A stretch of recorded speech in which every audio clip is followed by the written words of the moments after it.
Assalamualaikum warahmatullahi wabarakatuh. Dalam kesempatan kali ini saya bertemu langsung dengan Kepala Dinas Perhubungan Kota Palu, Pak Muhammad Arif. Mencoba untuk mengulas dan bertanya terkait dengan seperti apa sebenarnya juru parkir yang ada di Kota Palu dalam hal penempatan, berapa jumlah secara resmi.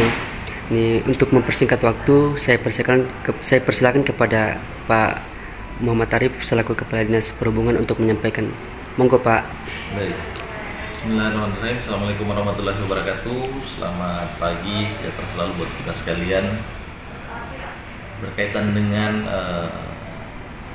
pertanyaan-pertanyaan masyarakat yang selama ini cukup meresahkan, katanya adanya banyaknya juru parkir yang kemudian liar, adanya penerimaan daerah dari sisi parkir yang kemudian tidak maksimal. Maka kemudian oleh Bapak Wali Kota melakukan revitalisasi perparkiran di Kota Palu dengan menggunakan sistem online, pembayaran parkir secara online. Di mana maksud dan tujuannya yang pertama adalah untuk mencegah atau untuk mengetahui mana juru parkir yang legal dan mana yang ilegal. Karena apa? Karena setiap juru parkir nanti akan dibekali dengan karcis yang di tempat-tempat yang belum terrevitalisasi, kemudian barcode untuk tempat-tempat yang akan kita revitalisasi sebanyak 50 titik dari 203 titik parkir yang ada di Kota Palu. Jumlah Pak? Dari jumlah 50 titik parkir yang akan kita revitalisasi itu juru parkirnya kurang lebih 300-an. Secara keseluruhan juru parkir yang terdata di pemerintah kota itu kurang lebih 600. Nah, olehnya untuk tahap awal ini kita melakukan revitalisasi di 2022 ini sebanyak 50 titik parkir dengan kurang lebih 300 juru parkir. Nah, di titik parkir lainnya kami tetap memberikan karcis kepada juru parkir yang belum menggunakan elektronik. Nah, olehnya saya berharap kepada masyarakat bahwa untuk menjaga bersama-sama dan mengawasi bersama-sama siapa juru parkir yang legal dan ilegal itu kita akan bisa tahu dengan atribut dan juga kelengkapan perparkiran yang ada pada juru parkir. Saya contohkan misalnya setiap juru parkir kita sudah bekali dengan karcis.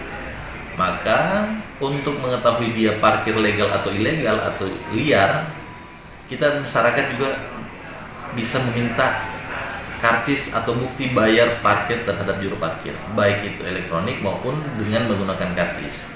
Nah, olehnya peran serta masyarakat pun juga kami berharap agar juga masyarakat mampu mau juga ikut berpartisipasi dalam rangka pengawasan juru parkir maupun penerimaan parkir yang ada di lapangan. Dengan menggunakan sistem online, berbasis online, maka semua penerimaan daerah ini bisa terekam langsung, tercatat langsung, terregistrasi langsung ke kas daerah yang sudah ditunjuk. Nah, olehnya kita sama-sama bisa melihat, mengevaluasi berapa besaran nilai penerimaan parkir di Kota Palu ini sebenarnya, sehingga kesan bahwa selama ini banyak uang parkir yang kemudian tidak sampai ke kas daerah ini bisa kita evaluasi sama-sama dengan sistem parkir yang online ini. Nah, olehnya dukungan dan bantuan dari masyarakat pun juga berharap ini bisa bersama-sama dalam rangka mensukseskan pelaksanaan elektronik parkir di Kota Palu. Saya kira itu. Kalau misalnya juru parkir resmi, terus kemudian ketika ada pengguna kendaraan, pemilik kendaraan lantas memberikan biaya retribusi, terus kemudian dari juru parkir tidak kasih karcis, apakah wajib pemilik kendaraan tersebut memberikan uang atau tidak Pak? Pak Wali Kota sudah menekankan bahwa sesuai dengan perwali kita nomor 35, ketika tidak punya karcis atau bukti bayar parkir, pelanggan parkir tidak dibenarkan atau tidak diwajibkan untuk membayar parkir, ya. Jadi makanya saya sampaikan tadi bahwa peran serta masyarakat pun juga untuk meminta bukti bayar baik karcis maupun secara elektronik kepada juru parkir. Ini juga kami harapkan masyarakat juga berani meminta atau meminta ya bukti bayar baik dalam bentuk karcis maupun dalam bentuk elektronik. Ada teguran kah Pak atau berupa sanksi kepada juru parkir yang misalnya tidak mengindahkan aturan tadi?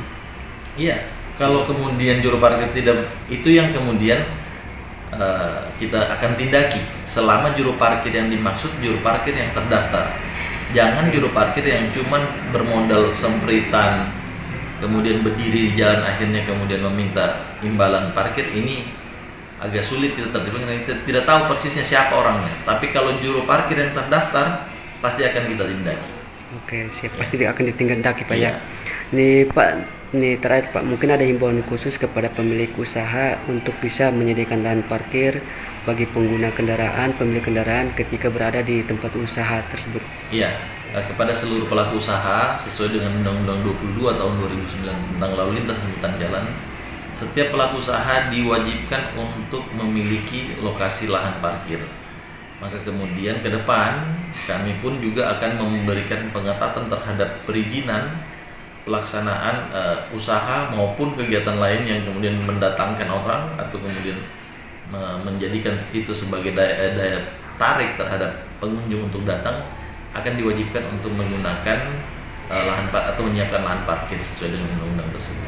Nih jika pemilik usaha atau tempat usaha tersebut tidak menyediakan lahan parkir, apakah ada bentuk sanksi atau tidak dapat dari pemerintah kota?